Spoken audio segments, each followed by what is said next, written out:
Hi, welcome back to BuonaPappa. I'm Barbara and today we're going to prepare together chicken veggie samosa. I think that every country has its own version and name for samosa that basically is a puff pastry or filo pastry or a kind of dough that is filled inside with amazing flavors and either meat and veggies or eggs and veggies.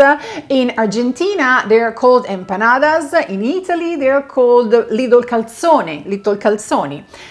No matter what, they're delicious and they are super kid friendly for different reasons. First of all, the taste, the flavor, it's amazing. It's rich, it's lovely. Also, they are easy to be handled because it's like finger food.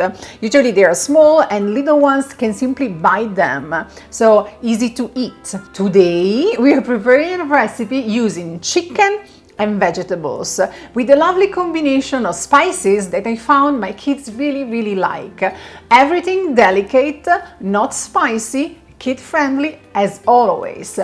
Also, I found that this recipe is a lovely idea for a kid's birthday party because you can prepare small samosa and the kids can eat them without messing too much with the food. But let's start together this lovely chicken and vegetable samosa recipe. First thing to do, we are going to preheat the oven at 400 Fahrenheit degrees or 200 Celsius degrees. Peel the potatoes and chop them in small pieces.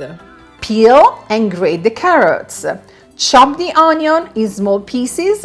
We are ready to prepare the filling. In a large pan, heat the oil at medium heat. At this point, add the onion and the garlic. Stir and sauté for 3 minutes up until golden.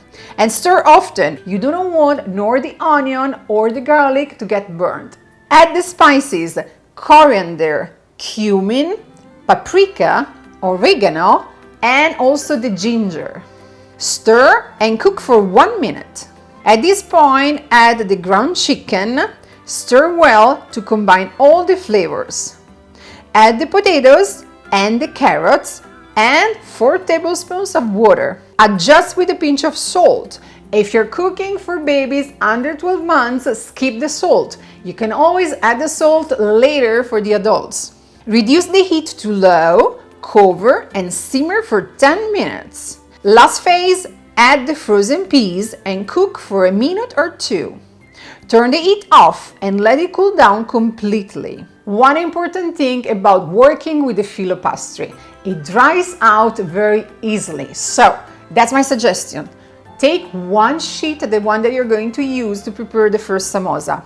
The remaining ones, so the big roll, cover it either with the plastic that comes from the packaging or even better, damp a towel with some water and wrap it in the damp towel so that the moist of the water will keep the filo sheets, the filo pastry soft and will prevent it from drying out. So let's start. Take 1 foil of filo pastry. Brush all the surface with some extra virgin olive oil. The olive oil, in this case, will act like a glue. Not only once baked, will give that nice crispy texture to our samosa. My filo pastry foil is rectangular shape, as you can see. Fold the top of the filo pastry in order to create a square. Brush again the top part that we just folded that didn't have any oil on it. Fold up the lower right corner to create a triangle. Brush the surface that doesn't have any oil in it. Fold the top right corner into the center and the lower corner on top of it. Fold the points into the pocket that was just created. Now you have a lovely cone to fill with 2-3 tablespoons of mix and do not overfill it, otherwise they will explode when baking. Close the pocket and brush again to glue everything with the extra virgin olive oil. Place the samosa on the parchment paper and keep going and repeat the procedure up until you will finish the chicken and veggie mix. Bake your samosa in the preheated oven 400 Fahrenheit, 200 Celsius degrees for 15-20 minutes up until they will be nice and golden on top. This is a lovely recipe. Yes, it takes a bit of time, I would say 1 hour total, but it's so yummy. It's perfect for parties, for family gathering, and main thing, it's very kid friendly. The kids, they love these puffy triangles, they can handle them and they can enjoy them. I really hope you're going to enjoy this recipe like we did. If you have any comment, leave them in the area here below. If you're looking for the ingredients list and a full procedure, check the link to my blog in the area here below.